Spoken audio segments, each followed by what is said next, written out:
but I hear one sentence. All is good as long as my son's not gay. Oh my gosh, Yes. really? So it's... And they say that to you?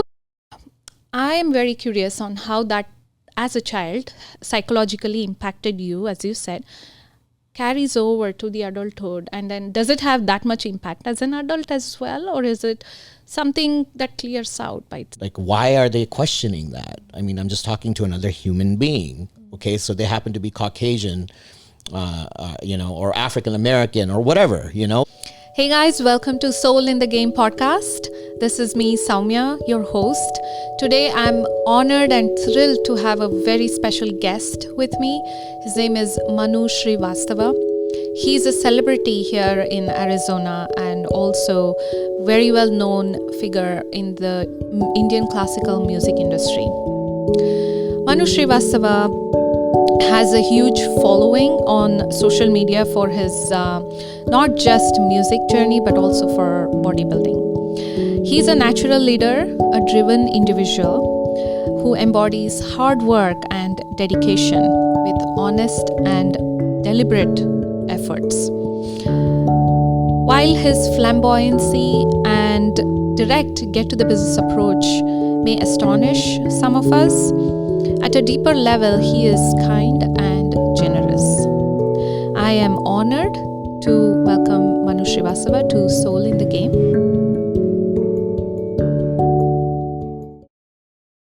You grew up here. You are a chief revenue officer at White Fox Defense. Mm-hmm. You're also hobby, which include your bodybuilding, which is very obvious for us. And you also painstakingly teach students the beautiful art of Indian classical music. Yep. And I'm being one of your painful students. I want to know how you're balancing it all, like with challenging professional things that goes on behind the background, which we don't get to see. And obviously bodybuilding we can see and experience the learning from you. So, this question has been asked many times, and honestly, there's no good answer. And the reason why there's no good answer is majority of us humans, we tend to choose one activity and make it our forte. But because music has been a big part of me since childhood, I was not going to give that up. Then as an Indian, we're expected to be engineer or doctor and, the kit and caboodle, as we say. I did my engineering, went through the whole corporate ladder, climbing the ladder, et cetera, and chose that, I need a professional career besides music. I cannot depend on music, but I want to put just as much time in music as I put in my career. Right. So I think the motto is whatever you do it with 100% passion, whether it's career, music, teaching, bodybuilding, cooking. So everything that I pick, either I will do to the best of my ability or I won't choose it. So I've chosen a few activities and I make it a disciplined life out of those. And really that discipline keeps me going. And I continue to thrive on new challenges, and I think it's till I retire, whenever that is, this is going to be a fun journey. Yeah. You said you grew up in India, being Indian, and so you didn't grow up in US. I grew up in Canada. Right. Okay. North America. You grew up in Canada, and then how Indian do you consider yourself? As in you learning classical music, right? I grew up learning as well, but I don't feel that deep connection, I guess, or commitment to. So is that one way you connect to India, through music, and how that has helped? We moved to Canada at a time when very few Indians, even lived in Canada. Now you talk about Canada, all you can think is India, right? The whole India has moved to Canada, it seems like. But when we moved there were very few families. there was a small temple, the Hindu temple, where every Sunday we would meet. And from there, my parents made friendships. And we just kind of clustered around that life because they were afraid that the culture would be lost if, we ventured out into the Western society thinking very limited friends, So it was more like talking Hindi at home, or you should know Hindi and you should learn to write and read. Music was a big push, especially from my mother. And she could see that I was talented, like, every parent knows. So she pushed it not only for the sake of keeping the culture, but she actually believed that I could be something in it. So it did help, of course, because I would go to India, live with my Guruji in the summertime, learn in a Guru Shishya Parampara, which is unheard of these days. So growing up in that environment, as well as in the Western environment, was confusing. It was, there were times when I was like, why do we live here if the expectation is to be Indian? Why not live in India? And I think as parents, we don't realize the dilemma that kids go through is we want them to be as Indian as possible, but we want them to be very successful. And being successful incorporates the standard conveyor belt system of get an education the day you get your degree. Where's the girl? Get married right away, have a kid, and, the conveyor belt system. And that's what we have been exposed to for so many years that you can call it brainwashing system or conveyor belt system, or just the way our society and culture is you follow those things, and that's about it. Yeah, it's a model that people have gone through, and then it's a proven method. Exactly. It is. Get to a financially good state where you can parents don't have to worry about whether you can fend for yourself or not. Yes, financially it works. Yes. Now coming to psychological, I heard you say confusion, right? Growing up in here and then trying to do everything like being in India. Yes.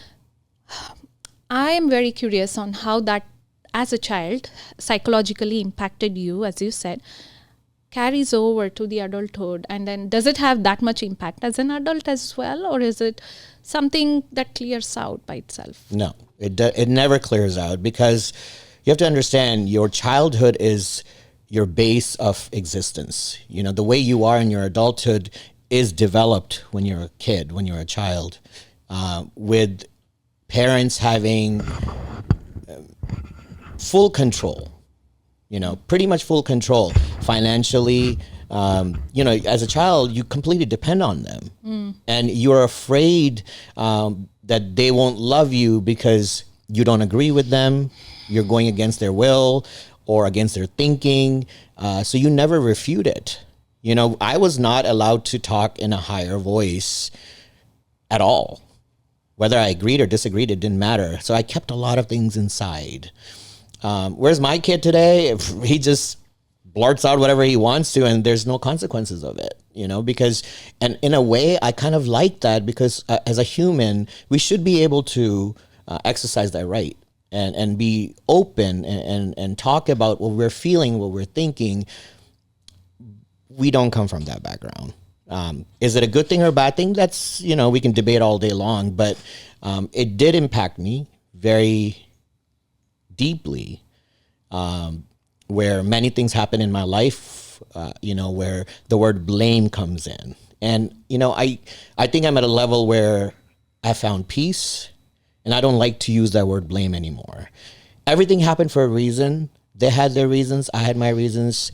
Things happened. Where I am was meant to be.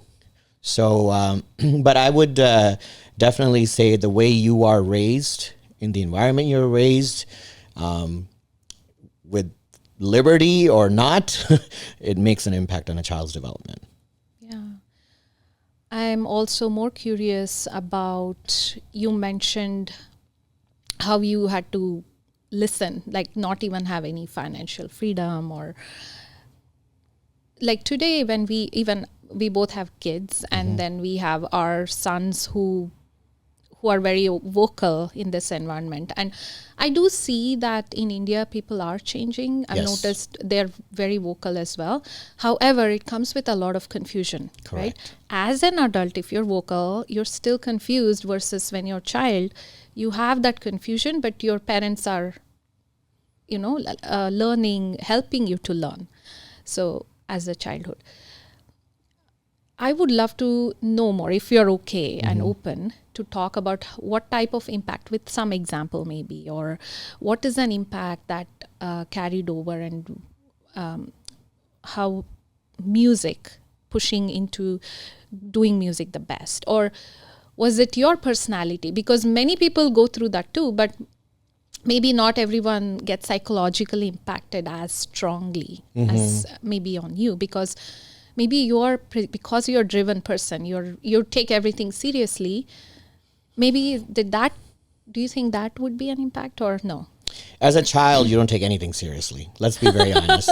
You're forced to do everything, Right. whether it's studies, practice, chores, even waking up on time. So I don't think there was any drive inside of me that made me come to an understanding that I must do it. Yeah. The fact that I was accustomed to a very conservative environment where, how should I put it in a nice way? We're talking to non-Indians was frowned upon. Okay. Yeah. Why are you talking to her? Or Right, why are you right. talking to him? Right. Or what do they want? Those kind of questions came up many, many times throughout and I still remember them, because it does leave an imprint on you that, what's wrong with it? Like, why are they questioning that? I mean, I'm just talking to another human being. Okay. So they happen to be Caucasian, or African American or whatever, it's non-Indian. So those kind of things made me feel like I was doing something wrong. So I completely pulled myself and shoved everything under the carpet. Okay. The only outlet I had was music. So, when you have an outlet, you feel like it's your best friend, and you love it, you care for it, and you become part of it. And so music became part of me. Whether it was meant to be, I don't know. But because of the environment I was in, I kind of had no choice. I found a friend, and I made best friends out of it. And, it became more of a part of me, part of my life. Every bad thing that I've gone through in my life, music never stopped. It's always been there. And actually it thrived more, because I think when your emotions come out, the pain comes out, you really start understanding who you are and incorporating that into the way you express your music. Yeah.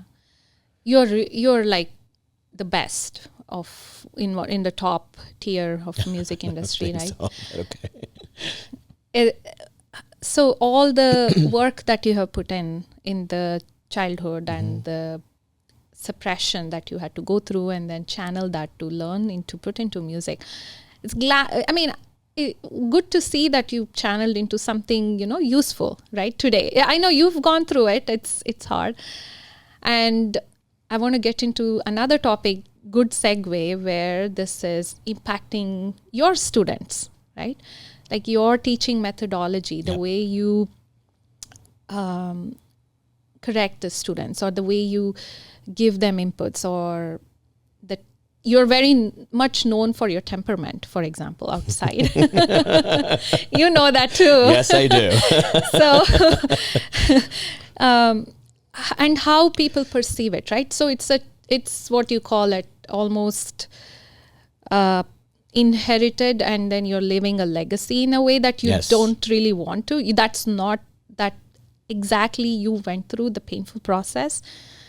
The kids probably have to also see that side of you. Maybe that's not the real you, but it's that you which gone through in the childhood. I believe in my younger days, I started teaching when I was 14 years old. And I would teach from literally 8 a.m. to 6 p.m. at age 13, 14. I remember one of our friends from Baton Rouge came, and she specifically came to meet me. And, I was very close to her, older than me.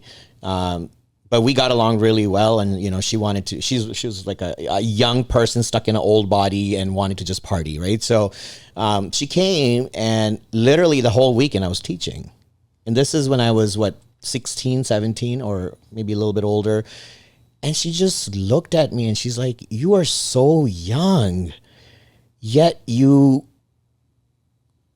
do what maybe much older people than you would not do." And, those words hit me at that time, but they didn't really hit me because I have never been questioned. Nobody has said, this is not how teenagers act or react.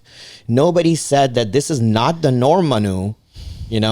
For me, it was my parents were like, oh, good. He's in good thing. He's staying away from trouble and this and this and this.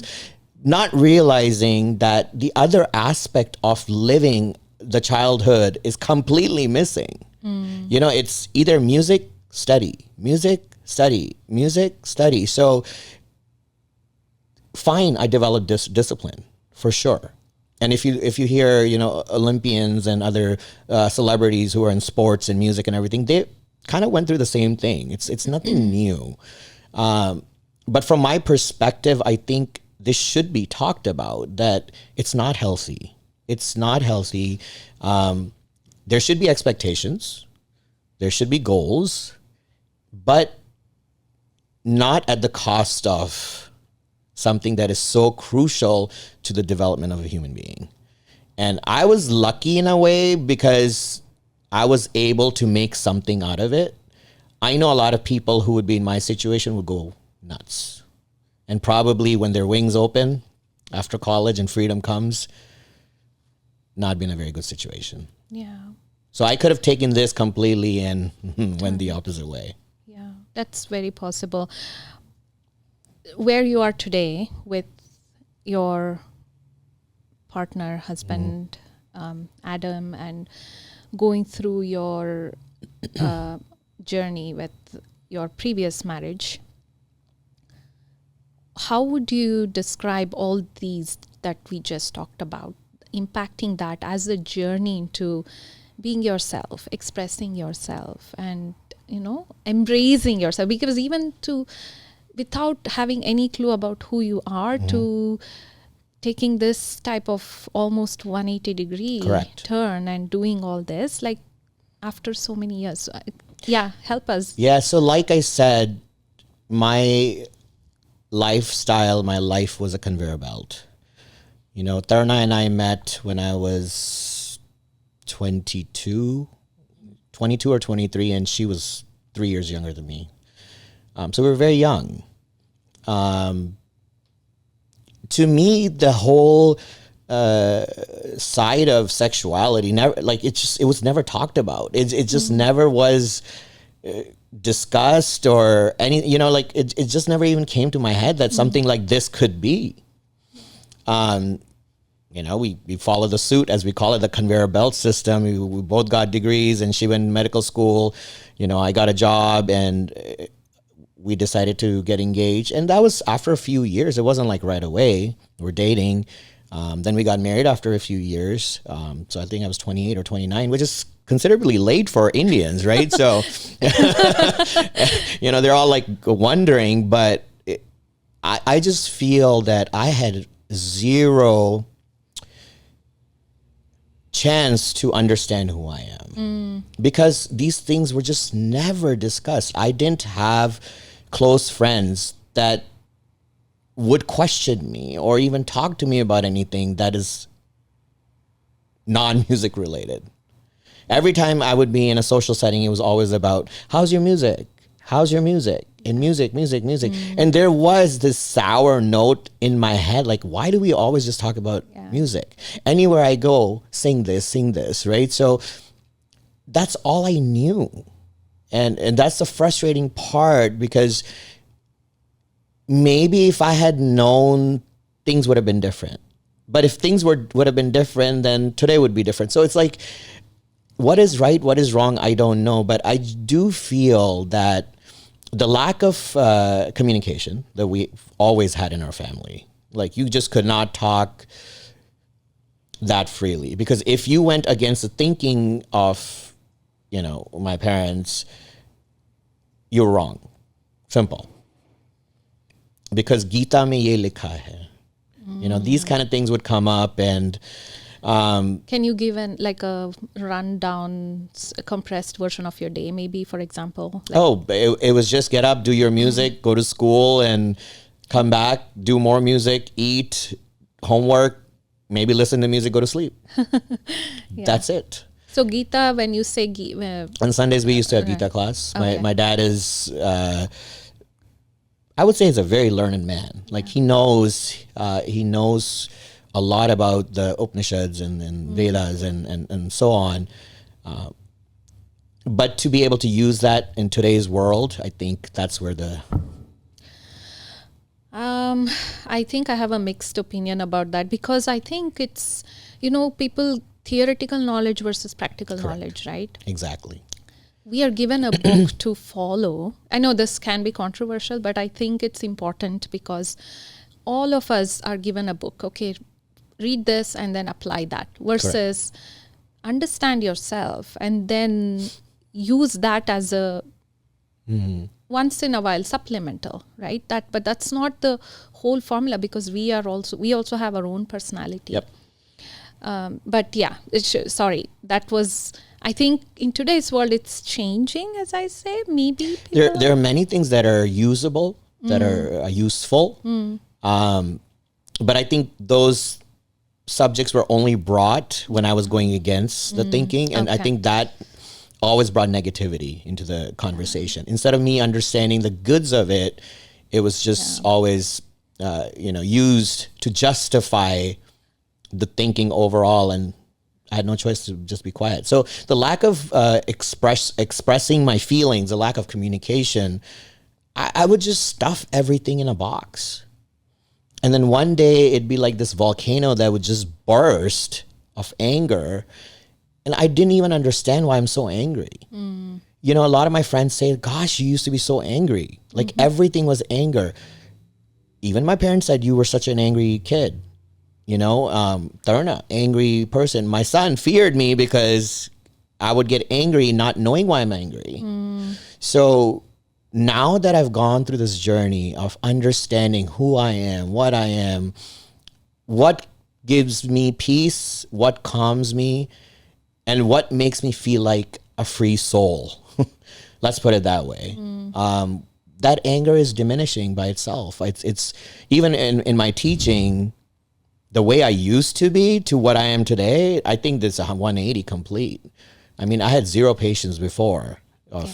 It had to be done. It had to be done. Yeah. And I was always like, if I'm working so hard, why can't you do it?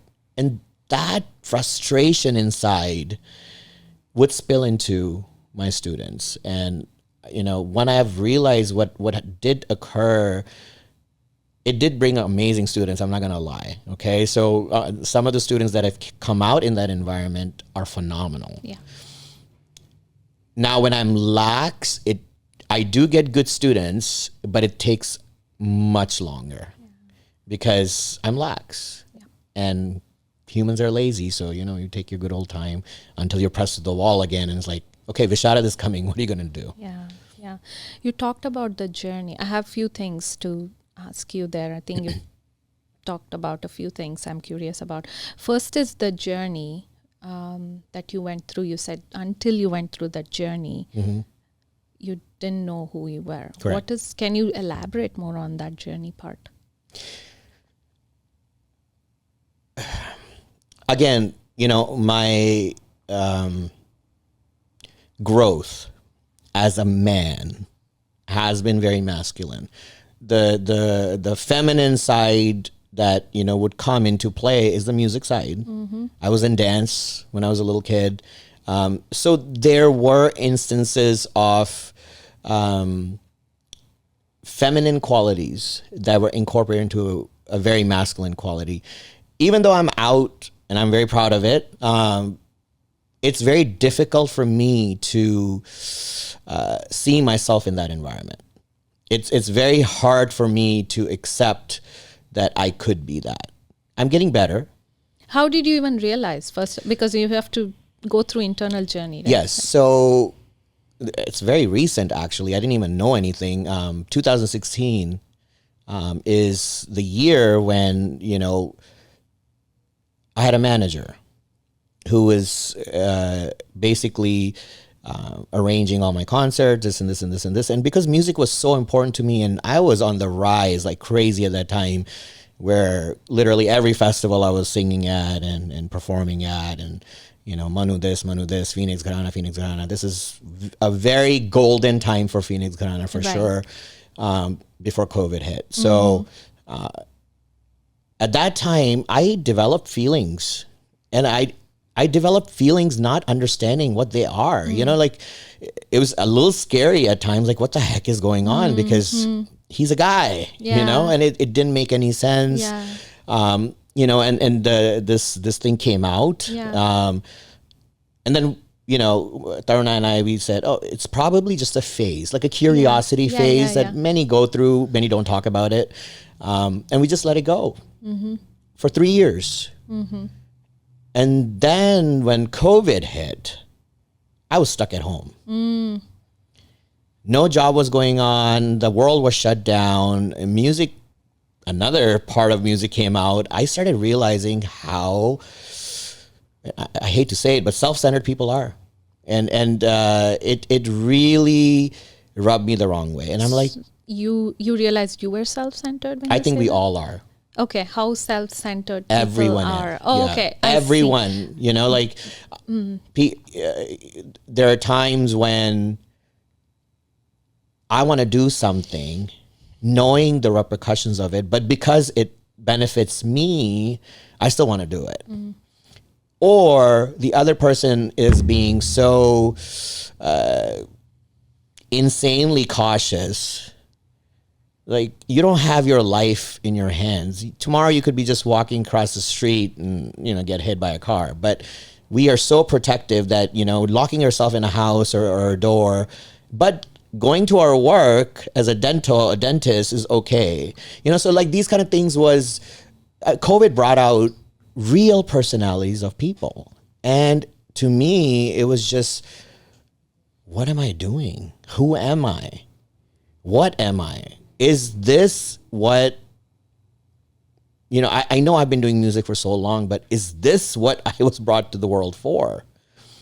So it wasn't just retrospecting about music. It was just looking internally and saying, why am I so angry? Wow. So you started self-reflecting, internal journey during that time. And and at that time, online talking was the only thing. So, you just talk to random people on Instagram and Facebook and whatever else. And you start developing things. And the day you start accepting that, no, this is your truth. That anger, that pressure internally starts to go away. And I can't tell you how good that feels. Although there was the other side as, how am I going to tell everybody now? So that's the period you realized. I realized that. Okay. Yeah. And there's a lot of debate going on even in today's world, is sexuality in the olden days, and I'm talking about the ancient times, it was fluid. Mohan, Mohini, like it was very fluid. There were given roles as male and female, but you have Shikhandi, and I can go on and on and on. Yeah. It was all there. Yes. It was all there. What were the norms and not the norms? And, we can sit here and debate all day long about it. But I feel after the British came, because it became against the law and punishable, it really became a taboo. Taboo, yeah. And that taboo really affected our society, the Indian society. And even though they have left, that taboo is ingrained in us. That, if you are that way, life is over. And I want to sit here and say, no. Life only begins after that. Yeah. But the hard part is to face society, to face parents, to face family. In my case, face my wife, and my child, that this is my reality. But I'm a firm believer that if you can't live your authentic self, especially knowing who you are, you're just living a dead life. there's no point in living. So it was either I leave Earth or I live who I am. Yeah. And you said 2016 your journey started, or realization started. Yes. And it sounds like you had a good conversation, and of course you both were supporting each other. Yes. Taruna and you, to have that conversation and put it on the table. So you talk through it. Then it was hard. It was, yeah. It was very, very difficult because I didn't even know what I'm doing. Like I didn't know how to explain this. Navigating. How am I getting that? Yeah. And then for her, it was confusing too. It's like, you've been with me for, at that time, 15 years? Yeah. How? Like what? Yeah. Like what changed? So how do you answer to people like, you never knew? Like you just never knew? I'm like, no, I did not know. Yeah. And they just don't understand that when you are so secluded, you don't think. Yeah. And when we say cults, Yes. it's the same mentality. You're just so close-minded about everything. All you can think is that, and that's it. But as soon as you start realizing, or there's a leak because of some instance, and you start opening up the layers and layers of stuff that you've just kind of hidden, and you're like, why am I doing this? So it all came together during COVID. Yes. And you met Adam during Yes. the same time? Okay. And then you I know we know where you are now today, but that untangling, I'm visualizing a super tangled ball with all the knots, and then you're like slowly sitting Very and big knots, untangling yes. them, right? And there is all this psychological impact which you just explained, which sounds very traumatic as well. It was. Thinking about the child, like if I put my son in that position, I feel very traumatic for him, right? And then now to untangle and feel that pressure-less feeling. I think the fact that my family was not with me or showed any kind of support made me stronger. I remember being, I was in Dubai. Okay. My friends had just found out that, I had come out, and I was in a very bad state, and I had to go for business to Dubai. And they were like, don't go. You're not in the right state. And I said, well, I have to go. So I went there, and they were I have the best friends. They were so amazing. They would call me day and night. Are you okay? Just to make sure that I wouldn't do anything rough. And they were right, because I remember standing at the hotel balcony saying to myself, jump. And yes, and this is the trauma that I have gone through that I've never showed anybody. And a week later, we had music class. So I know. So it's like all kinds of things were going on at that time where my friends were the biggest supporter, where I wouldn't even get one call from my siblings, my parents, nothing. And it's a sad thing, but I think it made me much stronger. And more understanding that you come alone and you go alone. So believe in yourself. Yeah. So it was a very traumatic time, but I'm really thankful to my friends. And you guys will hear this, so. Yes. So I just want you to know, smiling. thank you. Because of them, I really was able to navigate it. They made me feel loved and supported. And so, and I hope, if parents are listening to this and they're going through this with their child, that we say even Ravan's mom, the one person that was so evil, his mom loved him to the end. So how can parents just let go of their kids because they don't agree with their thinking? And it's not even thinking. This is not something, and it's been proven that it's not a psychological thing. It's not. And, no matter how much we talk, it's a disease. This is a disease of the mind. And you can control your mind any way and form you want. This is what I've been hearing for so many years. And I'm like, you don't understand. Can I ask you to be gay? You're straight. Can I say change your mind and be gay? You can't do it. Yeah. And I don't expect you to do it. So why are you expecting me to change my mentality so it can benefit you? Right. So all of those traumatic conversations, lack of support made me believe, you know what? It's okay. Life is more than this. Life is your journey. And you need to set that journey. And how you finish that journey is up to you. And what kind of goals you want to achieve up to that journey is up to you. So I have set some things in my mind that I will do before I go. And one of them is to promote that, you know, it's okay to be you. It doesn't matter if you're Indian or whatever. It's okay to be you. Shun those people that don't care. Those people were never in your life in the first place. Yeah. Okay? If they can't support you now in your worst times, they're not worth it. So these kind of things really, this whole scenario really made me understand what is important to me. And I think I'm a much happier, more confident person. And I think all my successes to now that I have achieved is because of my satisfaction with myself, internal self. Yeah. I can feel the joy when Yes. you're saying that. Yes. Because I've seen you before during COVID 2019. Gosh. And that Manu to today's Manu that we know. Yes. And especially being your student, we have witnessed the different side of you. How does it impact your family? You mentioned, so I'm assuming you're not in touch with your parents. Is that right? Or We haven't spoken for over 2 years. My siblings and I, we've, you know, and it's hard for my siblings because they're kind of sandwiched in between the parents and me. You know, my parents are older now and they have to take care of them. And, you know, so they're kind of trying to please them as well as please me. And we have two different views.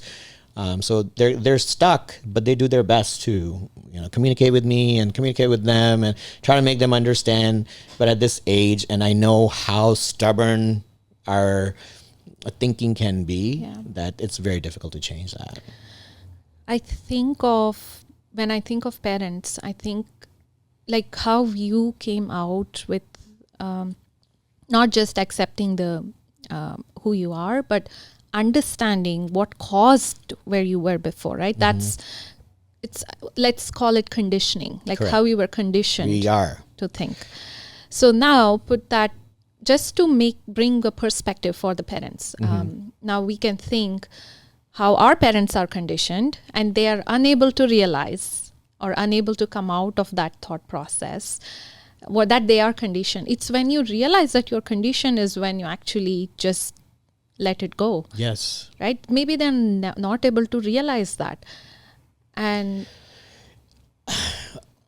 I don't understand if it's conditioning or not being able to come out of it, or the fact that they don't want to deal with society, because my dad has always been big on, we come from a very good family and we're very educated, and you know the phrase in our culture, log kya kahenge. I mean, I've said that so many times.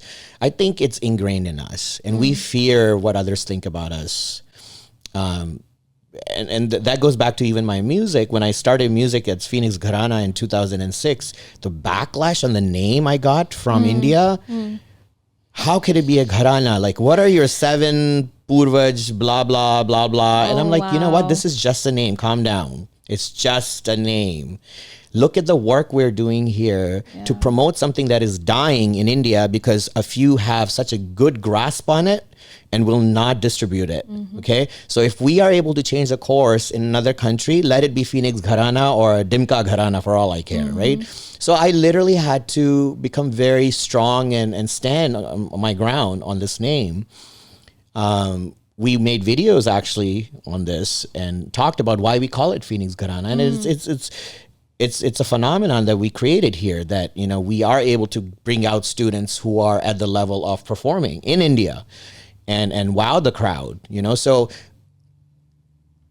from that to having a haircut that may not be acceptable for, you know, classical musicians, tail laga ke and comb your hair, that kind of stuff. I was like, I'm not going to do that, right? So I went through all of that.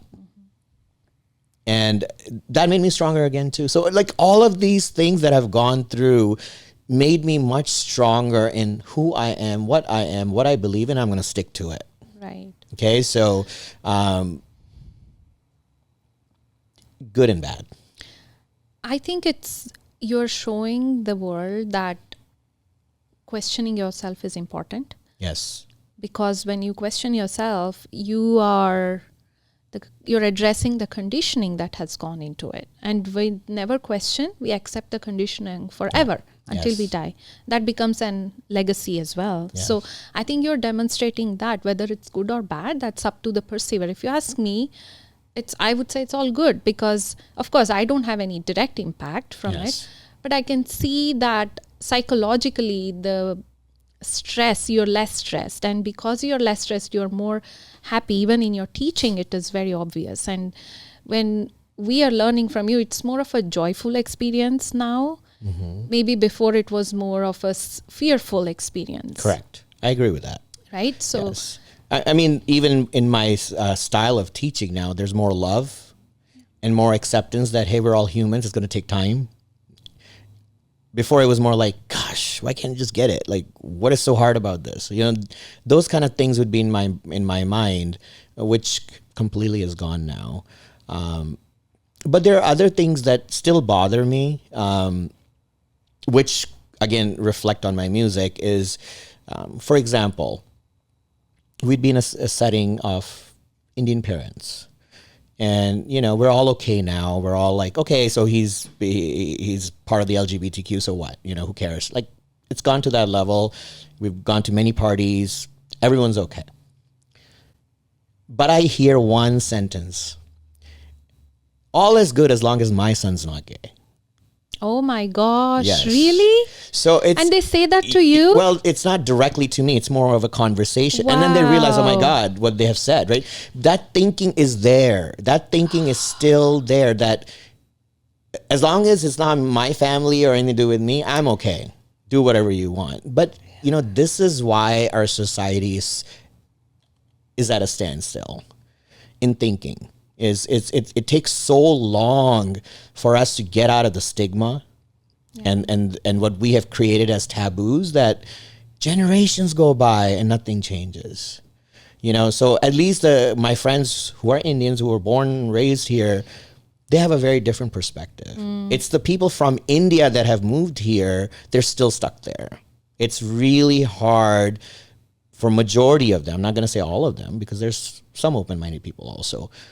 And I hate to use the word open-minded, because people think open-minded means Western. It's not. Okay, just go to Khajuraho. I don't think anything's more open-minded than that temple over there that I saw. So these kind of things still bother me. That even though they see I've come out, I have not been shunned by society. I didn't lose my job. Yes, my job knows, and they're very proud of it. I have a great family structure. I'm best friends with my ex-wife. We're raising our child, and he's thriving, because we all understand who we are now and how we can help each other without becoming a cage for everyone. Right? So seeing all these good things, there's still this fear that it's not good enough. I think it reflects how those cage thinking you said, or that conditioned brain, like, you know, you put a print on something and you press it, the harder you press it stays longer, right? So I feel that's the brain, like it's so pressed, and we never question that, going back to questioning again, to self-questioning. So we may accept, okay, you now, but putting that comment for your son, maybe it's still, that print is there. That's reflection of, like, the print is there. So let's question ourselves. How are we thinking? It comes out whether I am best friends with you or not, but it comes out in my words, in the way I'm expressing. Because when you say those things subconsciously is the right word, that really shows what you really feel about that Right. subject. Yeah. Whether you agree or not and you feel bad for the other person is not the question here. It's how you perceive that topic. And if you're going to say that everything's great as long as it's not me or my son or my daughter or whatever, it shows that you're still at the closed-minded level. Right. You're not accepting things. Yeah. India just went through a very big fight for equal rights, right? And unfortunately, it wasn't passed for whatever reason. Nor did we expect it to be passed. Let's be very honest. Yeah. Why? We're that close-minded that will take generations and generations and generations while the whole world will change. Saudi Arabia is changing. It's allowing things that you couldn't even think of before. But as a democracy, the largest democracy, we can't see, what kind of benefits this would bring. Oh, it's going to just ruin the society. It's the Western society. Western society, have you seen Bollywood? Stop that first. I think that's more Western society than anything else. But you enjoy that to the extreme level. But things that really matter and affect people's lives on a daily basis is not important to you. And those are the people that are coming here, right? Mm-hmm. Yeah. So when I hear these kind of statements out of them, it really bothers me. Can I change them? No. But what I want to do is keep being a role model to their kids. Yeah. Because I know the next generations that are come about, they'll be very different. Right.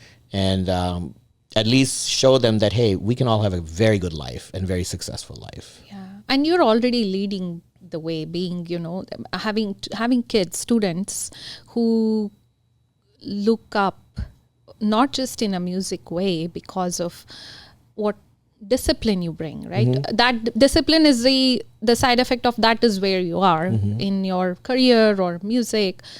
But pushing that through as ideas and then as expectations, because that helps the kids to put that perspective, because maybe the parents are not covering that side of the psychology. Yeah, so I'm a good mix of the East and West, let's put it that way. But even with my college students, they have their class lasts on Saturdays.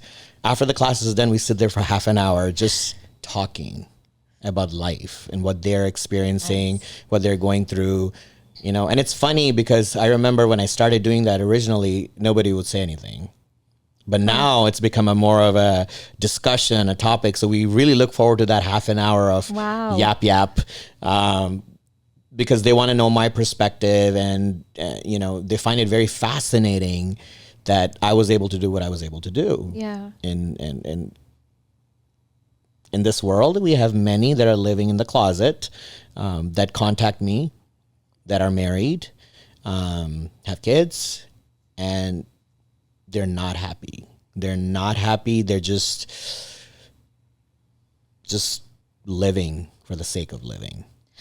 What would your message be for them? Like, not everybody may have the courage, as in braveness to face the world and do it, right? Like if they have to take incremental steps, slowly, because I mean, many of them are in their mid 30s to mid 50s. So we're kind of already late. I don't know how much slower we can go about this. Right. I think it's going to take the whole society, the Indian society or the Indian circle in those areas, whether it's the Bay Area or Phoenix area or New York. Bay and New York probably more open now. I know a lot of South Asian gay associations, LGBTQ, associations that have sprung and are attended by not only kids but their parents and everything else. We're still behind here. In Arizona, you mean? Yeah, I mean, I think I'm the only one that's openly, and I know there are a hell of a lot more of us out here in the Indian community. Right. Obviously, if they decide to come out, they decide to come out. If they don't, then they don't. But my message would be to unhappiness shows. No matter how much you try to hide it, when everybody sees you, they sense it. And add a little bit alcohol to that, a lot of things come out. So, truth has a way of coming out. Yeah. Whether you like it or not.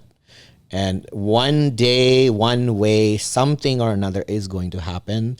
So either be ready for that or plan now on how you will accept the truth. Yeah. And I think it's more than that. Of course, all of it combined, the best way is to feel the joy. Like you're happy. Internally, you're happy, right? Or you're not happy unless you accept it. Right. And it's not an you're easy... saying it's even harder to accept. It's that people think, I'm gay. Yay, I'm out and proud. No. I mean, who in their right mind wants to be gay and face everything that I've faced already? Like I'm not like trying to sit here and say, hey, please beat me up. You know, like that's what people think, that it's so easy just to come out. Forget the coming out, to sit there for hours and hours and hours and cry and be like, why me? Like, what did I do to deserve this? Why can't I change myself? Why can't I go to my old life? My old life is better. My old life is better. My old life is better. It took me a year of that, you know, and I have a very supportive partner, you know. He just sat there and listened to it and said, he'll figure it out. Whereas other people were like, look, you're not ready for this. We can't be together, you know. So I've been very lucky in every way and form, and most people are not lucky that way. So, but just to sit there and accept that you are. Yeah. It's really, really, really hard. It's like it shatters the mirror in front of you and everything you've known about you. I think it starts with that feeling, right? Like it's all the noise, and then where's the signal? It's buried inside all the noise. So once you connect to that signal is when the journey starts. Maybe people are not even connected to that signal. They're too afraid. Too afraid. They're way too afraid. I've talked to many where the first thing they ask is, how did you face your parents? Wow. I mean, that fear is so ingrained in us. Why are we so scared of our parents? It's like, I don't want to disappoint them. I think you've disappointed them more than once, and you will continue to disappoint them, because guess what? You are different from them, and anything you think that's different from them is going to disappoint them. Yeah. Whether you like it or not. And this thing continues for generations. Yeah. Right? If my son doesn't agree with me, it's disappointing. Yeah. It is disappointing. No matter how modern I am and this, it doesn't matter. It is disappointing. So there's got to be a point in your life where you have to stop and be like, we say that our parents used to go to, what's it called? Mutt or Tirth Yatra as soon as they... You know, after marriage. After marriage. Once you got married, you had your own life. And Kashi Yatra. In South, they say Kashi Yatra because they go north. So what happened to all that? Up to like, they're continuously involved in your life, you know, till you literally say, look, this is my family now, and this is my life now, and let me do what I need to do. Yeah. I'm old enough. So, you know, on one side we have that, on the other side we have so much control and so much fear of, I don't want to disappoint my parents. Right. Yeah. You know, like that's the first thing that comes out of everybody. I know females, I know males. First thing is, how did you face your parents? Yeah. And I don't know what to say to them. I'm like, this is a question I continuously get asked, and I'm like, how do you face yourself? How do you look in the mirror every day and be like, I'm okay with this? I can't do it. Yeah, I can't do it. That's my answer. So for people going through this, would be first step is the acceptance, right? And it's the most important. Yeah. And it's not just with, I think, sexuality. It's also with other things. Like, for example, I can give my own personal example. I had a lot of to work with shame. Like shame was the biggest barrier in my life. I didn't know even like shame is a thing that's causing me obstructions. The moment I realized, my next question was, how do I work on this? Correct. How do I work on that it doesn't impact my decision making, doesn't impact whatever I do? Right. To even, I have been thinking of like asking to do this podcast for some time. And I think shame was stopping me from even asking, okay, I know it's a good idea, but I don't know how to proceed. Yeah, it's like I feel shameful. Like, am I good enough to do this? Correct. Am I qualified to do this? I'm like, I think after realizing that, working through that, or I didn't even have to work through consciously. It just naturally happened. It does. Naturally. The natural flow does happen. Yes. The day you accept things, it's like doors open. Yeah. Until you accept it, the doors are closed. And no matter where you go, you feel trapped. Yeah. Whether it's anger, alcohol, anything, it's not just sexuality. You're correct. Even practice. Do you know how many times you have said this excuse, and I'm just thinking she won't accept. She just won't accept. Yeah. The day you accept and say, okay, fine, yes, that's the day you start changing. Right. And I feel that most people are not able to do that. Yeah. Pride comes in the way. Pride and Fear. Pride and fear. It's very complex, and is. our own preconceived notions about ourselves. Correct. Like, we think we are something, but then we don't want to accept that I have a lot of shame inside. I don't want to project that. But once I know, I'm able to even talk to anybody about it. Like, I'm openly like, I have shame. How do I work on that? But I have worked it automatically. It's going away now. I Correct. don't have to do anything. And I was like, I'll ask you. Most you will say, no, that's okay. It Correct. won't hurt me. And then you are so kind and generous. This is a good thing. I hope that, Yeah. talking about this not only helps others, it also Yeah. helps me, because I usually talk to myself. Right.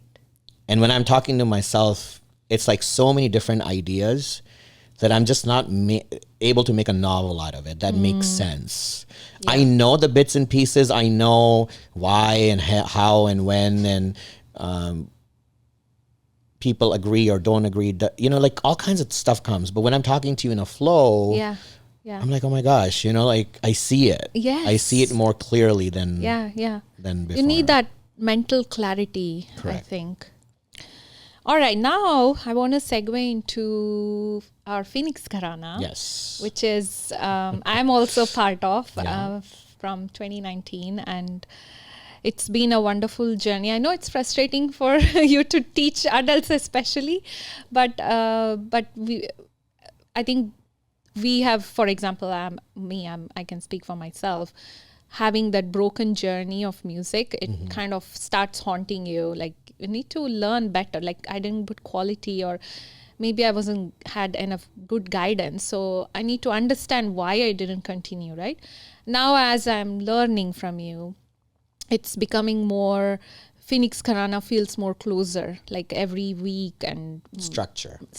master classes and workshops, and the family, the two big events you host in care halls, which is really, really amazing. Bring so many talents together. Yes. I think, and you handle it all by yourself, majority of it. So it's a big event with a lot of people. So I want to know how it all started, Phoenix Gharana.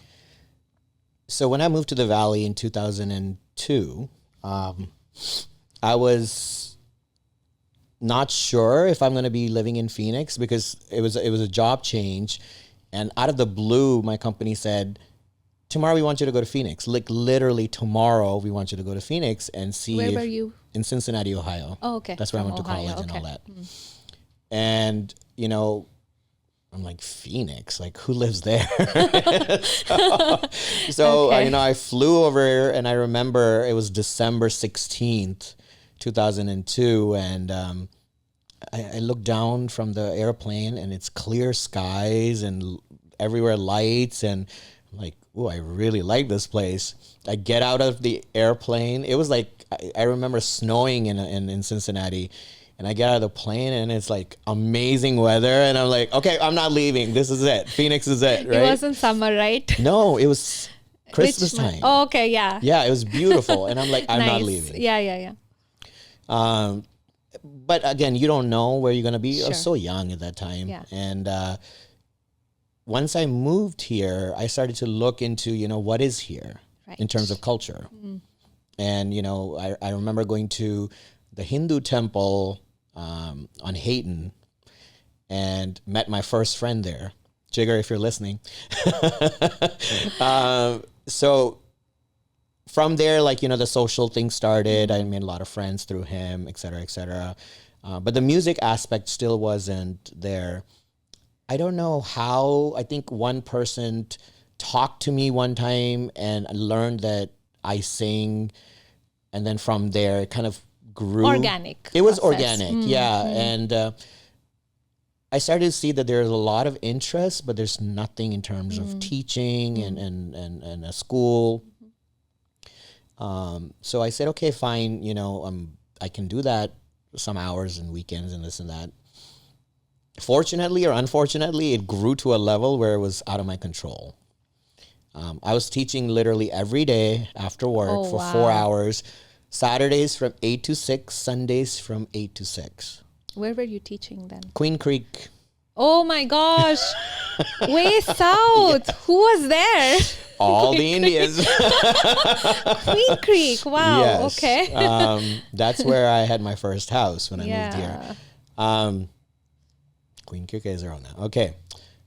But I actually traveled all the way to Glendale from Queen Creek on Thursdays, I remember.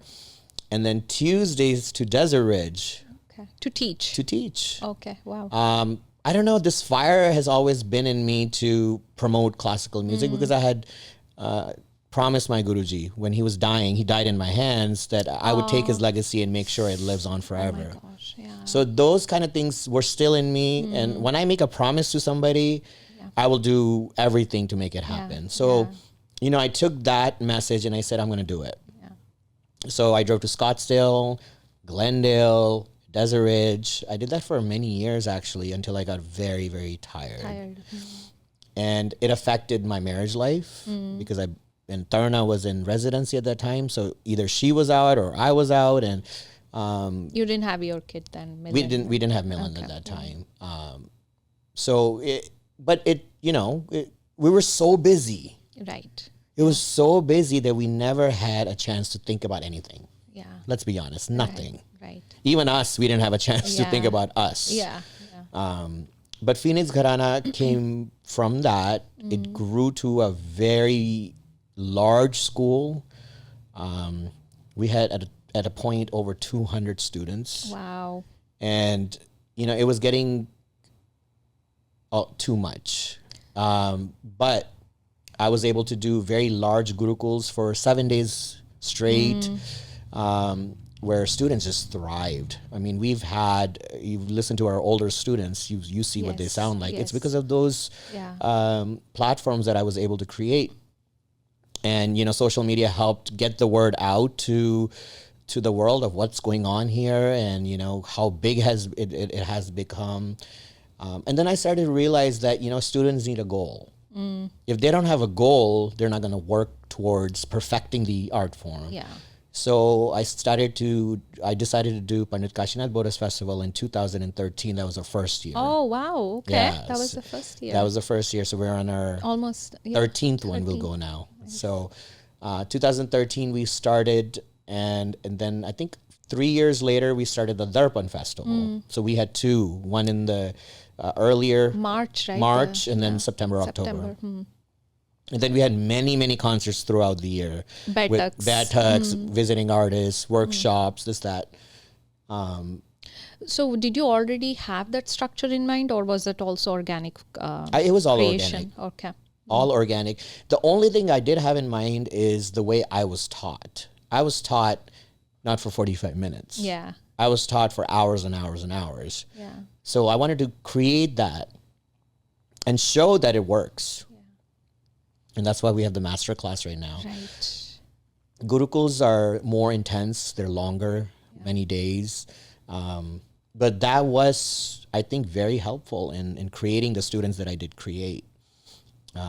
Unfortunately, with my schedule now, that Gurukuls look very difficult to do. Right. But at least we do something that is kind of in the middle. Yeah, yeah.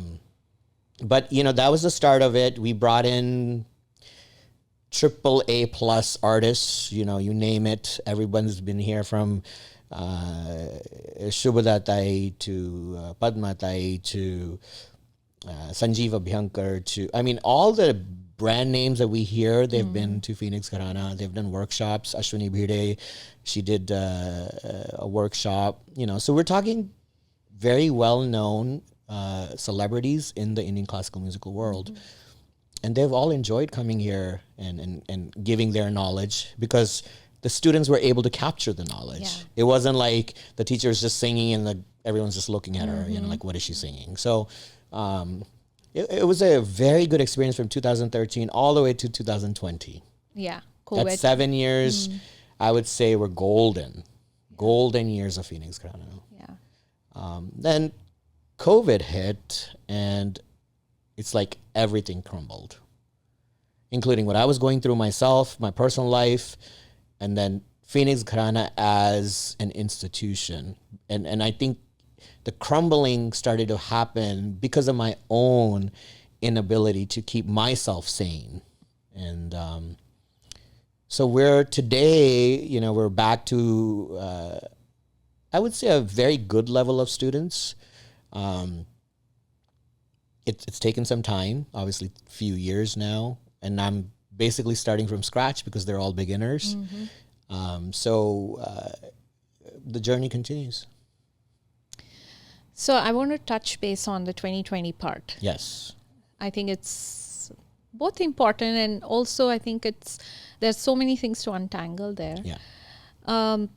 I know personally few people who were your students before or parents as well, and that experience, what they didn't know what was going on obviously in your personal journey, what they experienced, I feel they have still today, they've carried that experience, a bitterness, Yes. to simplify it, and it's become resentment towards, I hope it's not towards music, but mostly towards, you know, the name or the person. So, and I'm thinking, is there a way we can heal it? It's not for the society, for our own self. And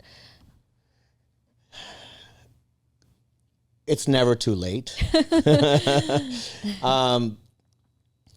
You know, we can sit here and justify why things happened. The fact is that things happened.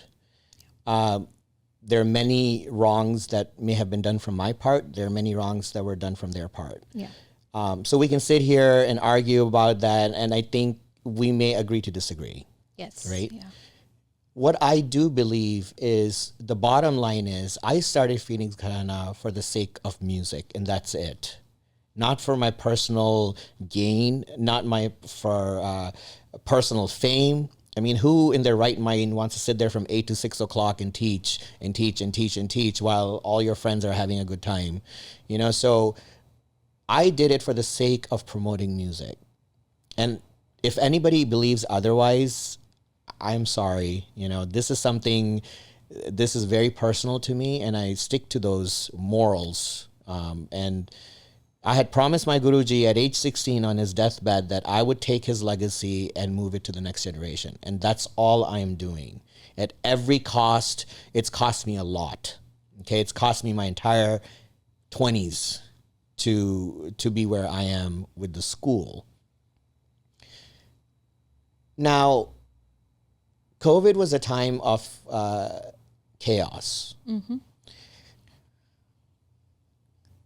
I think we as humans just did not know how to act and react to the situation that was going on. If you really think about things that were going on, it makes no sense. The way we were behaving, and myself included. I'm not putting myself out of this. I think it was just a very chaotic time. The resentment occurs because the other person does not feel like the opposite person doesn't really understand their situation. That's why resentment occurs, okay? Yeah. It's like there's no communication that is bridging the misunderstanding. It wasn't a misunderstanding. It's differences of opinion, okay, yeah, okay? You may agree to my style. You may not agree to my style. It is up to you and your decision to either go with my style or not to go with my style. Yeah. But to go behind my back, do things without my knowledge, and then come out and say, well, we had no other choice, is wrong. That's like saying, I'm in a relationship, but because it's not going right, I'm just going to go behind my partner and find another relationship and then come back and tell him. Yeah. That's intentional. And I think those kind of things could have been avoided, which brought a lot of negativity.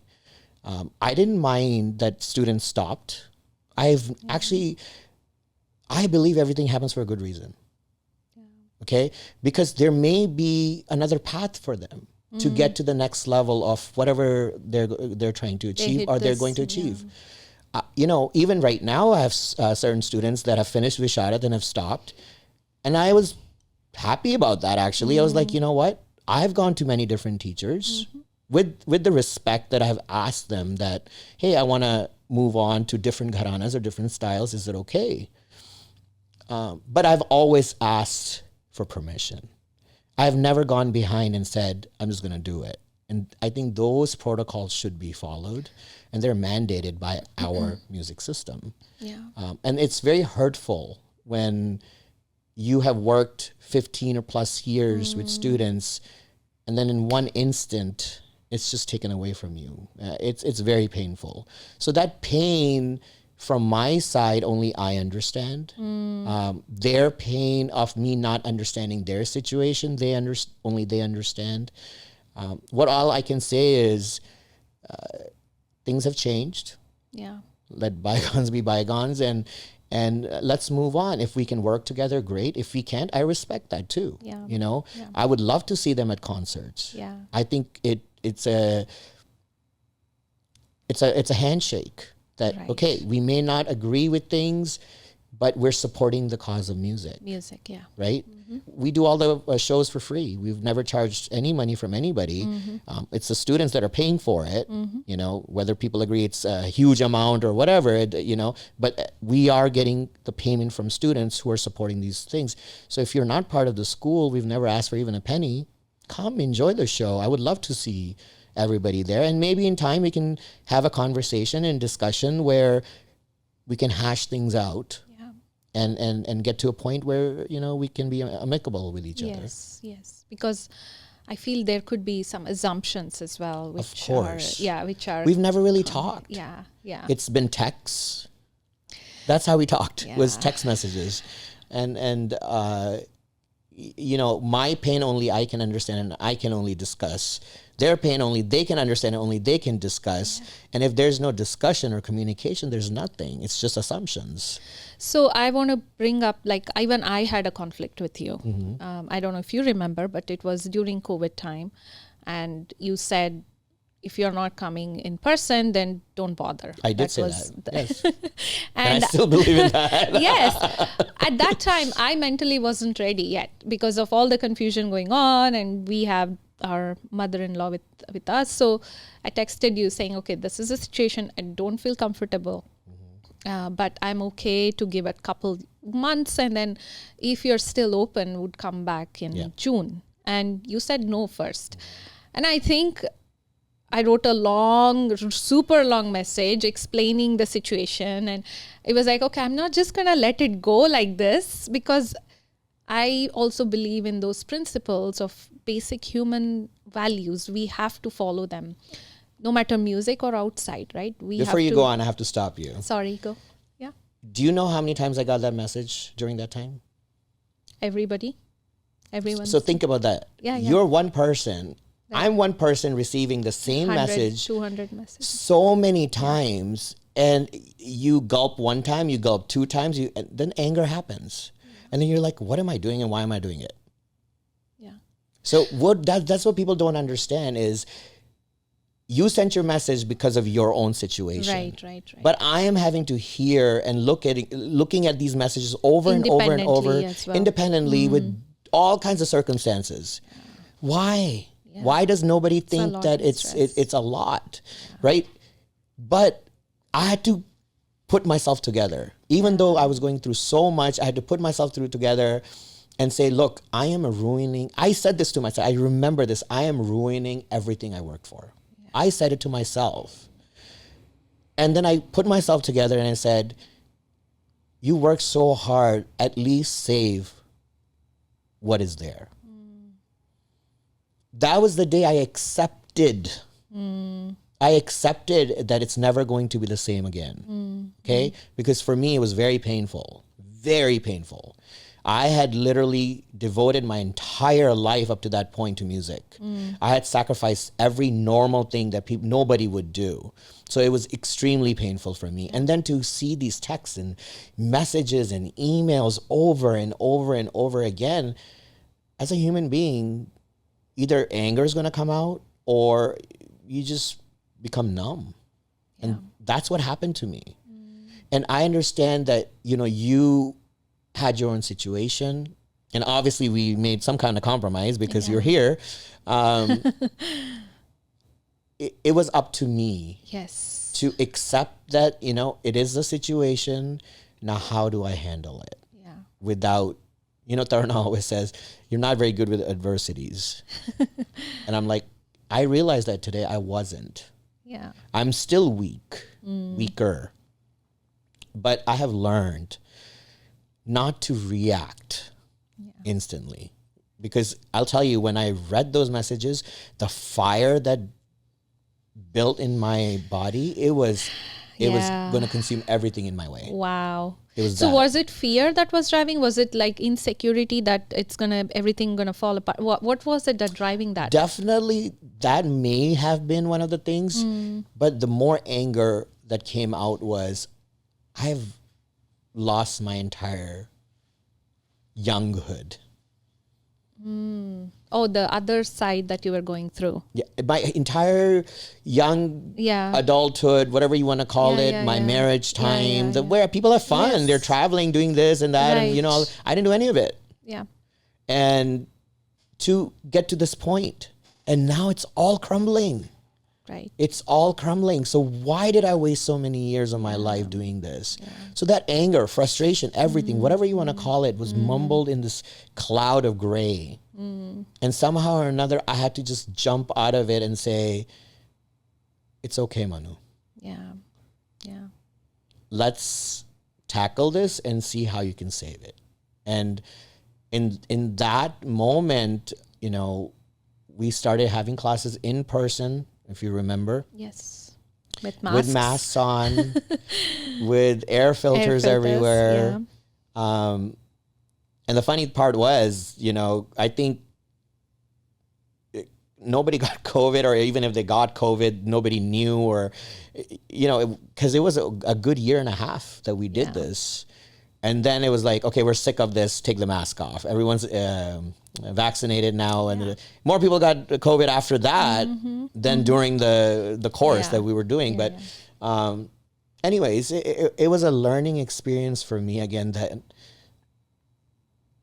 don't take anything for granted. Yeah, you worked hard. So what? Yeah. It can crumble any day. Yeah. And you've restarted it. I think I have restarted it, but I don't think I shouldn't be saying it. We feel it. We still feel it. Right? I have started it, but I'm not fully there yet.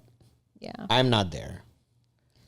I still feel, or I fear that if I invest too much again, I don't want to be set up for a failure. I'd rather put my effort into my work, Milland, getting him. I'm preparing him to be a musician. I mean, he's amazing. He sings really well for his age. So, those kind of changes in attitudes and goals have taken place. Yeah.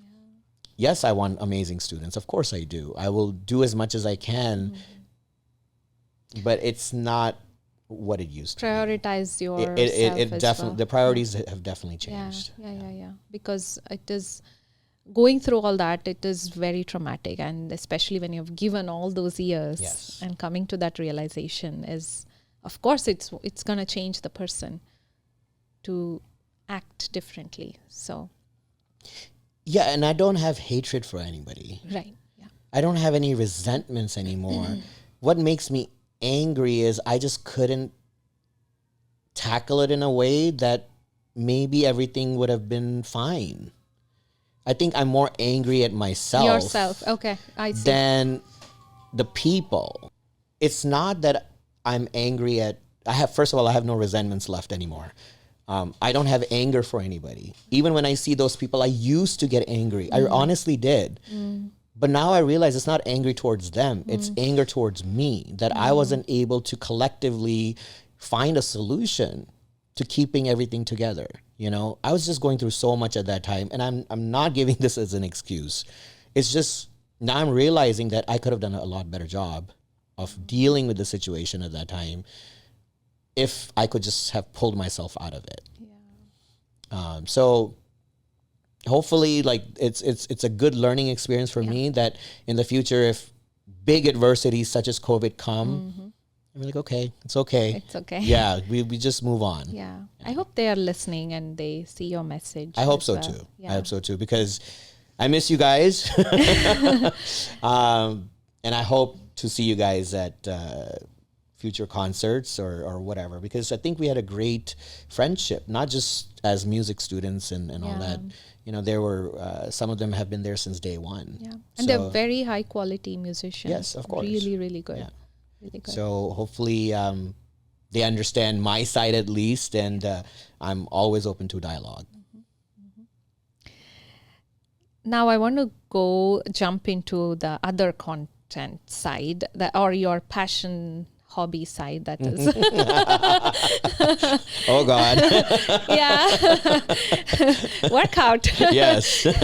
Which is very obvious, and you're always marketing that. Yes.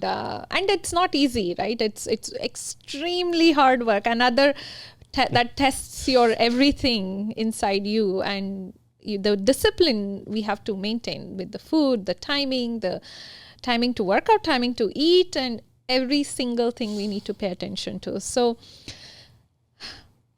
having such a high pressure or high responsibility, I would say, and I don't know if it's a pressure also, high responsibility job and high standard with the commitment towards the music journey, how do you balance with workout? Like you have to follow extremely disciplined lifestyle to come to where you are with building muscles. Why are you laughing? I was just thinking, what really got me into this. Okay. Yeah. Because typically Indians don't. Let's be honest. We're called skinny fat people. And it's a phenomenon known for Indians. We do yoga. But we still have bellies. That's the problem. Okay. No body shaming though. There's no body shaming, but it's a fact. It is a fact that majority of Indians, men especially, are skinny, but they have a belly, and there's a reason behind it. It has everything to do with diet, the type of diet that we take. We're very high on carbohydrates, and protein is very low. And there's a lot of talk about this in India these days. The diet aspect of Indian food and how to balance it so you get both a good proportion of both. It's number one in diabetes now, I think. Right? Yeah, diabetes and heart diseases. Heart disease too. Yeah. So bodybuilding. So I was a fat kid growing up. And I cannot believe that. I was a fat kid. I was a fat kid. I loved food, and I still love food.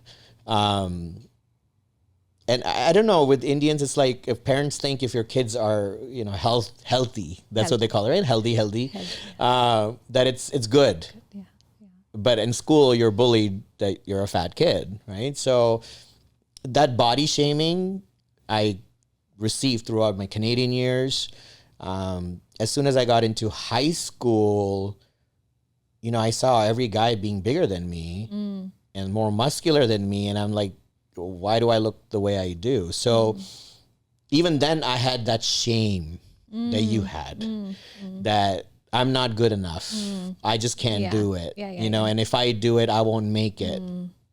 So in college, I remember my friend Buddy Myers, and we're still friends to today. He lives in LA, and we both co-opted in Baton Rouge, Louisiana. And this guy was psychotic about diet and working out. Okay, so, after a month of watching him, like, hey, can you help me? I want to do this too. Oh, wow. So he was your friend, and then... He is I would say my guru. Guru. Oh, okay. Workout guru. Okay. Yeah, he's my workout guru. He's the one who pushed me into this. And then, we started going to the same gym. He started to train me. Oh, you should be doing this. In LA or Ohio? Baton Rouge. Oh, okay. Louisiana. Louisiana. When were you in Louisiana? 1999 to 2001. Studying. High school. Co-op. Oh, co-op. Yeah. What's a co-op? So Cincinnati has a program where you do 1 semester of schooling and then 1 semester of practical. Okay. So as a chemical engineer, it's usually oil and gas or chemicals. So I was at ExxonMobil. Okay. And Buddy happened to get the same job. So we both were sharing as roommates. And he really guided me through the whole process. And I think I became more psychotic than him. Oh, wow. So he's still bodybuilding? Or I don't quote me on this. I see his photos, so I don't think so. Like, I'm not saying he's fat or anything like that. He's just not a person that keeps building and building and building. So he may be, I'm not sure. And honestly, I've never asked him, are you still doing it? He's busy in his life. But that... nasha is the right word. Yeah. But once you start seeing change in your body, you don't want to ever let it go. It's like sculpting yourself. Exactly. Yeah. And you're like, God, I can look like this. It's amazing. And believe it or not, up to COVID, it was all good. And I just looked at a COVID photo. 208 or 9 pounds. And I couldn't recognize myself. We couldn't tell from outside. But that's the funny part. Yeah. It's like unless you look at things and reflect on those things and you're like, wow, I was a mess. And then I, put photos of me now. I think I've seen that on Facebook. Even on Facebook or Instagram. Like it's like, wow. So that fire to keep in shape is definitely very high. The other thing, that really makes me angry is hearing that Indian men are not attractive. Oh, okay. Who says that? Social media. Okay. There are many surveys that have been taken. They'll talk about women. And India is probably the top 3 usually. Right. But with men, it's always like, and it's true. Like even in our marriage system, like ladki gori honi chahiye, but ladka kala bhi hua, it doesn't matter, right? Yeah. Like because there's no expectation of a man to be a certain way. As long as they have a big old mustache, it's a man, right? So, it started to bother me a lot, and. When Bollywood, when they say, oh, Salman Khan, just take your shirt off. It's very easy to say. But to keep that body the way he did for so many years, you have no idea what it takes to do that, right? And whether you hated him or liked him or didn't matter, you were attracted to him. You wanted your body to look just like that, right? So I think India is changing in that respect, that where a younger generation is getting more and more into health, bodybuilding, physical external looks are becoming more important. But I think we're still way behind. Yeah. I mean, the priorities are different. They think of conveyor belt idea that we talked about in the beginning. And to this bodybuilding the difference is north and south, right? It is, but it's so funny. I just went to Vegas for my 45th birthday. Happy birthday. Thank you. And there were 22 of us. Okay. Other than myself and maybe one other person, nobody wanted to take their shirt off in a pool. India, maybe you go and you see in the pool or even at the beach, like fully clothed people go inside the water, right? Is it the fact that that's the culture, or is it that they feel insecure about their bodies? I think it's both. Both, yeah, I agree. It is definitely I agree, both. it's both. Because if you looked good in the mirror, you'll be like, I'm going to go like this. Yes. And people who do look good, they do go there. Yes. So that insecurity is there, but you don't want to do anything about it. Yeah. And it just boggles my mind. It's like, I'm dying of blah, blah, blah, but I don't want to do anything about it. You know, so those kind of things really bug me. Yeah. And I refuse to be in that category. Yeah, it's typical, I think, laziness mindset. It's not to shame anyone of that, but It's I not a think priority. yeah, even I have gone through that. That like I have to do yoga, for example. I love doing yoga, but I have gone through phases. I've been so lazy. Yeah. Internally, I know I love it. I love when I'm in pushing myself to do a particular pose, but to get to that is the mental work you need to push yourself. But bodybuilding is a whole another. You have to feed your muscles. It's a lot of discipline. Food that you take. Food, control, no sugar, don't eat carbs after this, you know. And then when you get to a level, you're like, I'm not happy enough. I need this. And it's just never ending. So do you feel like you want to keep growing? Like, is there a barrier? I don't think I want to grow bigger, but I want to maintain. And with age, it becomes exponentially harder because your hormones change, your body compositions change, you know, your sleep patterns change, and all of those things are very important. And you travel a lot. That's a killer. It's a killer. I mean, I can't change that. Unfortunately, that's a big part of my job, but I need to find a way around it. Yeah. Instead of reacting to it. So how do you navigate that internal? Because I'm not even asking like discipline wise on a paper, right? Okay, do this, do that. Like internally, a thought comes in. You are so tired. You have to work out. You wake up. You have to work out. Otherwise, your muscles gonna become unshaped, right? Atrophy. Yeah. Atrophy. So yeah, how do you navigate that one thought instantly? I'll give you an example. To get my son in the shower, it's literally like pulling his teeth, every one of them out. But once you get him in the shower, you can't get him out of there. Oh my gosh. Okay. So I'm like that. That's like my husband too. You know, it's like I've understood that if I can just push myself to get myself to the gym, I see.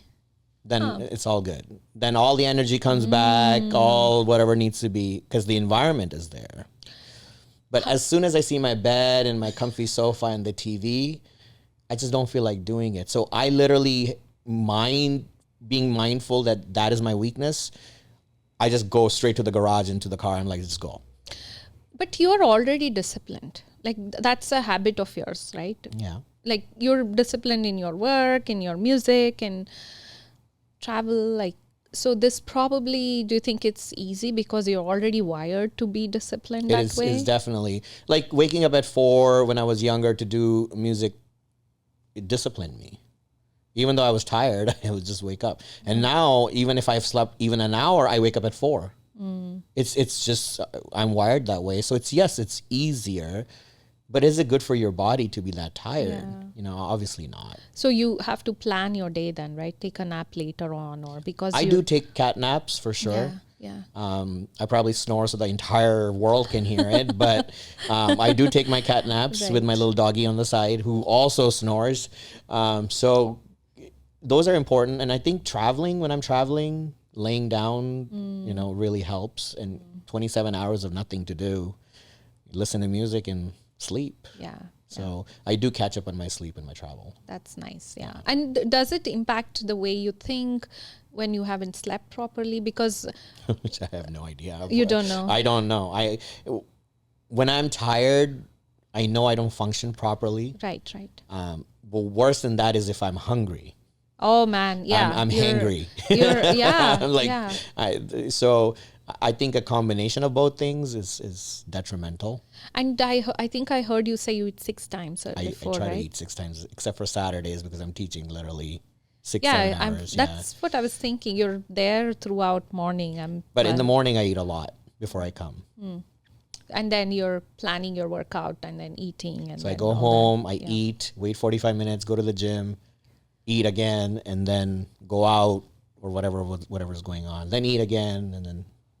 How do you, if everything is discipline, this is my personal question now. I'm thinking, how do you let your brain free? Like, how do you unwind? Do you have time to unwind? I don't. And this is a good example of why I didn't understand who I was. Because I was so wired all the time. It was like, go, go, go, go, go, go, go, go, go. Like, just never had any time to think. Right. And I think COVID was a blessing to many people, not just me, where people started to understand who they are and what they need in life and etc. Unwinding, I don't know, like certain vacations. I love the beach. I love the beach where I can just sit by the ocean and don't bother me, don't talk to me, go away, give me a cocktail. That's what I want. And I just want to hear the ocean. Yeah. You know, so at that time, I think in those instances, I do unwind. Also, spending time with like friends and families, it really takes my mind off everything. I don't think about work at all. I don't think about music at all. That's good to hear. Which is definitely a change after COVID, because before it was always like, oh, I got to do this with work and I got to do this with music. So I think I've found my ways. You naturally had to figure it out. Now let's go to work. Yes. You're a chief revenue officer? Correct? Chief revenue officer. So basically, Pro. It's, I obviously report to the CEO, and we are in a business which is very, very popular right now. We're in the business of anti-drones. Drones are being... Anti-drones, okay. So like in Ukraine, the war is being fought by drones, not people. Okay, so the Russians, with the help of Iranians, have specific drones that they're using, causing a lot of damage, deaths, etc. And the Ukrainians are doing the same thing. So we have a technology to basically detect the drones from a far distance, that it's coming your way, track the drones, where are they coming, what kind of path they're taking, you know, where the pilot is and all of that. And this is all passive without them knowing. And then mitigating, meaning if we have to jam it or we have to destroy it with a missile or whatever, we can provide that technology. Is that government of US or independent? Worldwide. Because I mean, now today's world, we have so many wars going on, and drones are so, I'm assuming, extensively used. They're becoming more of a threat in every country. Right. Yeah. Because believe it or not, these drones cost $500. Wow. We had this thing, right? Farmers protest in India. They used, I think, government of India used drones against that protest. To survey, yes. Survey and, I don't know other things. But the camera. So drones can be used for good purposes and bad purposes. Unfortunately, the bad purposes are only 5%. But the amount of damage that 5% costs is billions of dollars. So governments can't afford. The Israel war started off with drones. You know, cheap drones were sent over, did the surveillance of where everything is, and then, you know, the whole thing started. Same thing with the Aramco bombing of the oil refinery that happened a few years ago. And right now, even we are protected because we have two oceans on each side, but all countries, even India, there's a lot of spy drones that keep coming. And from the north and from the west, that, you know, everyone has to be careful of, and it's becoming more of a problem. It's the industry, you know, used to be a few $1 billion. Now they're estimating a few $100 billion in the next 5 years. So it is a ever growing business, very high in demand. We are dealing with all the ministries around the world, secret agencies. So it's a fun job. Do you get to meet spies and? Well, I'm not at liberty to say of any of that, but it is definitely a fun job. Very secretive in many areas. But, you know, we're not hiding what we do. Right.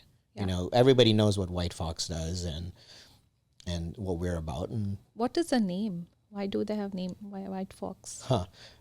That's a question for the CEO, but I know his last name is Fox. Okay, I see. So I don't know why he chose White Fox, because if you look at our symbol, it looks like a fox, and it's white.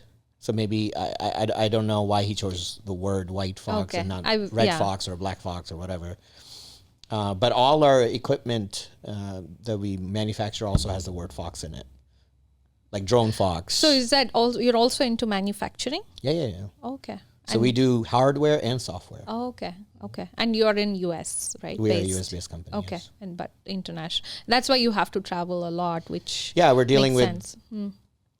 high-level people, Yeah. you know, that Yeah. usually won't talk to you on the email or on the Sure. Zoom. Yeah, that's why you have to travel. Yeah. So that kind of, that's again another disciplined work. Yes. It's not something to take lightly at all. It's a lot of intelligence, security, lives matter. So it's extremely serious. Yeah. You have to be focused. You have to be.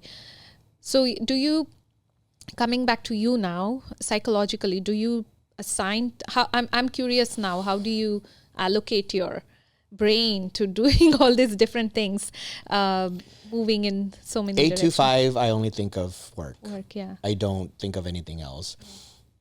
I will think of the duties that I have to do towards music or anything else, but those are usually an email away or a text away or something like that. But in terms of actually putting the time into either my own music or anything, will never happen between 8 and 5. Come 4:30, let's be honest, I shut my work. I'm still answering emails or taking international calls at night, late night, but in terms of my brain, it shifts. And it shifts to either music or the gym or Millen or whatever, or Adam and whoever's in the picture. So I think I've compartmentalized, I can never say that word, times. So when I wake up, it's music, work, then everything else afterwards, and then go again. Nice. Yeah, there's a discipline. There's a common thread I'm seeing from everywhere. Common thread is discipline in everything. It's not like anything and everything goes. I can't work Cannot. Yeah. I think it brings less confusion to the brain psychologically. You're clear what you're doing, and so you don't second guess yourself what to do. It's navigating. But I think I've always multitasked, so it's not such a big deal for me. Where some people can only focus on one thing and that's it. Yeah. Okay, so it's just dependent on your personality. I've always multitasked. Yeah. So earlier we were talking about social media, for example. you have a huge following. Yes, pro. And going back, I heard you say Adam and giving time to Adam, and so how is that shifted from your previous married life, having a kid, to now? Is it the same? I think it's because Adam is a very individualistic person, very career oriented. He doesn't get done with work, even though he goes to the office a few days a week, but it's mostly home. But he's in front of that computer with Zoom calls or whatever called MS calls from 7 in the morning to 7 in the evening. So we're so busy in our lives that weekends we always make plans, to spend time with each other and with Millen and talk. I mean, he makes sure daily he talks to Millen. Whenever Millen's with us, how's everything going? Talk to me about everything. And Millen's very open about everything that's going on in his life. So, Tarna and I will talk, we should be doing this, but he'll tell something else to Adam. So instead of having two parents now, he has a third parent who is more of his friend. So it's working out really well. I mean, he's a great guy. He knows how to balance and make everyone happy. And I think we balance each other out in many cases. That's nice to hear. With all the past upheavals. Yeah. It took us time, but I think we're at a very good equilibrium right now. And it's getting better, even better.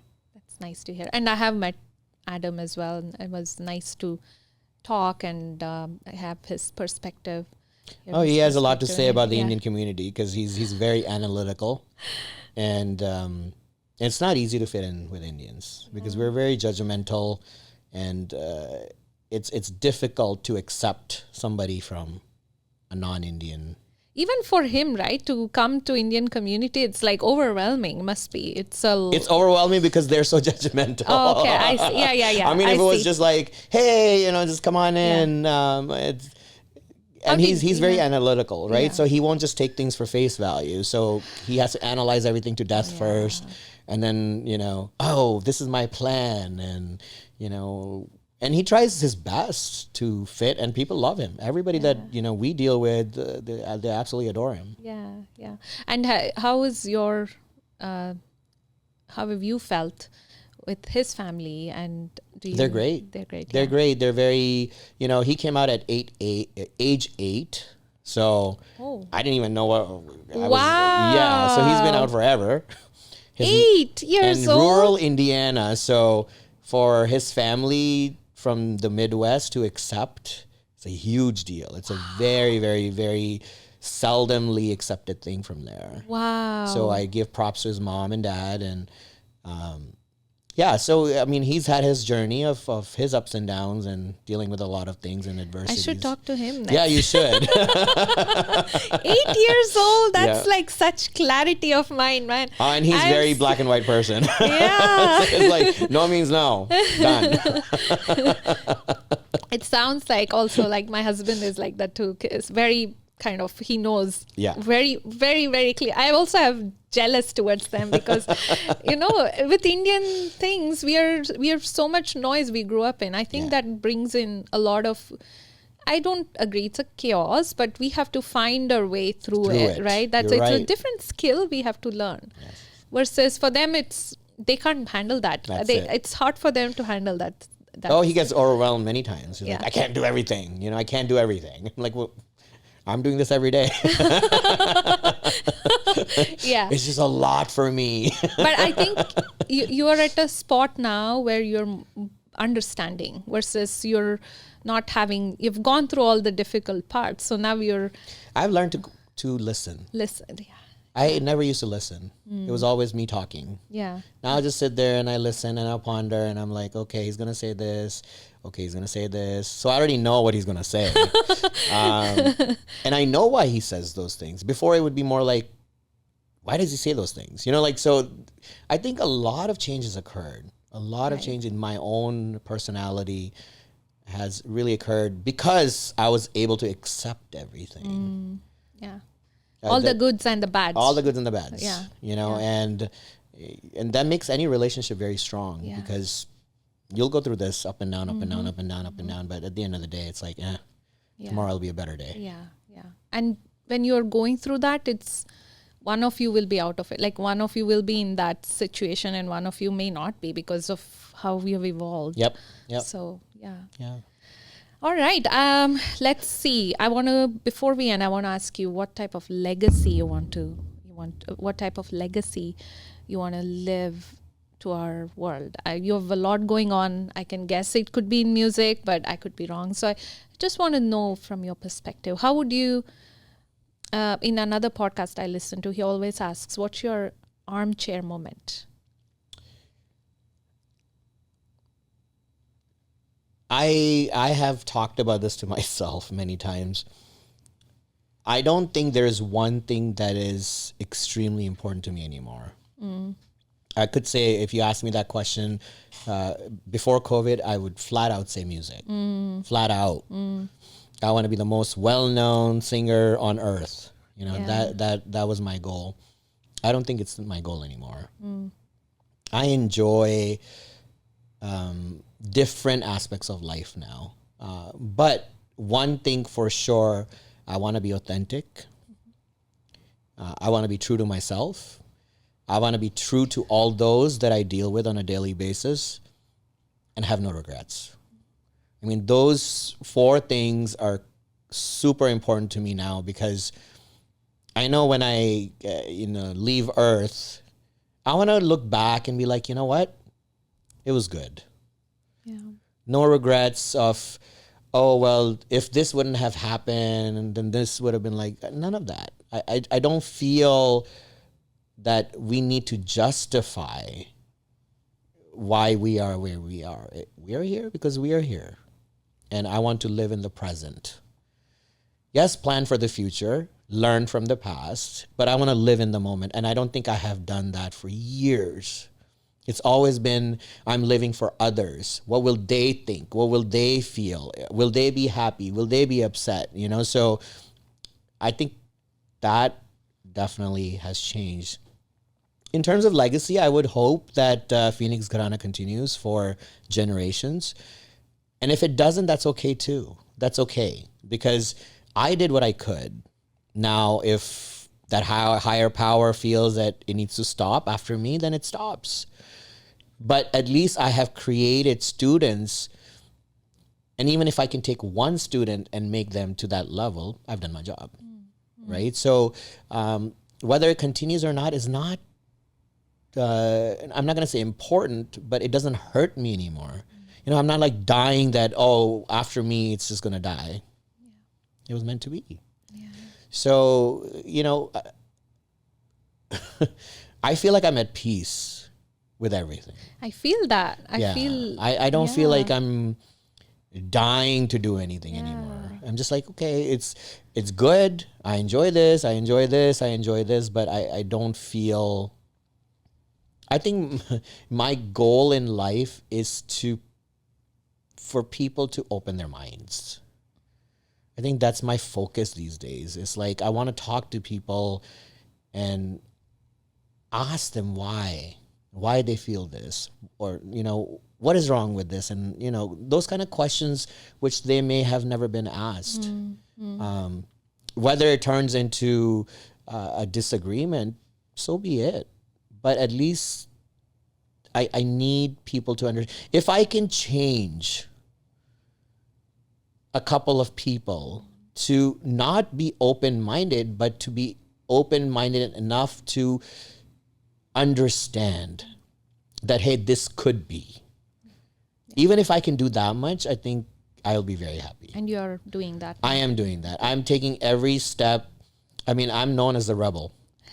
Even in social media or in the music world, you know, they use this word, rebel, because I've been very outspoken about everything. Yeah. And this issue of LGBTQ is very important to me now, because I think it has run my life in the background for a very long time. It's just I didn't know. I didn't know why I was so unhappy and so angry and whatever. But, you know, if I had known, maybe things would have been different. So I want people to know that there's somebody out there that cares, that can be supportive. If you want to talk to me, send me a message. And I hope to actually start a support group here in the Valley, because I went to Pride last year and every community was there. Were you in France? Or no, here. Here. Oh, here. Yes. Okay. Here. Wow. We have a huge parade in downtown Phoenix for over 2 hours, and you barely saw any Desi people. There were every organization, religious affiliation that were walking except for the Indian community. And it is sad that we are one of the biggest communities, even in Phoenix. And there's just no voice. Yeah. There's no support. There's nothing. Yeah. And even if there are people who are going through this at ASU, I know a few people at ASU I see at gay lounges and in clubs and all of this. They're Indians, but they live such a fearful life. And this, oh, I hope nobody finds out or nobody talks about this. It's terrible. I think this you opening up and bringing that out, because it's like a hidden bug inside, right? Yeah. Gray, nobody says it. So even acknowledging that people go through it, I think is very powerful. People will feel it. I hope that, you know, if people are listening and understanding that, you know, this is a big thing. It's a very big thing. Number one, nobody wants to be in this. Nobody chose to be in this. It is just what it is. And how can we make life better for other people by giving them a nurturing and a loving environment should be of importance now, especially for our community. Right. Pride Month coming up. June, yes. Happy Pride Month. Thank you. You have any plans this year? I'll be traveling, so no. Okay. So Pride here in Phoenix actually takes place in October because of the heat. I see. Yeah. So every year I make sure that, I attend and give my open support. Nice. And I think even using social media, I have started many people to just accept that it's okay. Did you actually ever come out on social media or you did? Okay. Instagram. Okay. Everybody knows. Yeah, Everybody knows. Facebook is a little bit different for me because there's a lot of old age mentality people on Facebook. And I don't think it's the right platform to vocalize something that, they might not even be accustomed to. Whereas Instagram is followed by younger, or open-minded people. And I think that is where I really make an impact. I have been in contact with many individuals in India as well as in the United States that, have showed the courage to just talk to me and say, hey, I'd like it if it was private. I'm not sure how to do this. I don't want to come out yet. This is that. And I'm very open about that because even though in 2016 I kind of knew something was, it took me 3 years. 3 years. Think about that, So everyone just needs to take their time. I'm there to support them, and hopefully, if we can get a good group of people, we can start opening up this chapter that it's okay. It's okay. It's okay. Yeah. That can be the name. It's okay. It's okay. That's a great name. It's a great name. I love it. It's okay. Yeah. So, all right. Thank you so much, Thank you, Manu, for taking time and, helping coming on this, because soul in the game I think you've really helped to make justice to the name that was what my goal was. So thank you. I really appreciate you taking time. I know how busy you already expressed how busy you are. So I have more appreciation for taking time and sharing your experience. Yep. We'll see you at the masterclass in the evening. Thank you for being my teacher, reminding. All right. Thank you. Thank you. Thank you for joining for Soul in the Game podcast. And if you want to listen more other episodes, you can listen on Apple Podcast, Spotify, YouTube, anywhere. Just go type in Soul in the Game. And my name's Soumya Parthasarathi, your host. Thank you for listening again. Take care, and I'll see you in the next podcast.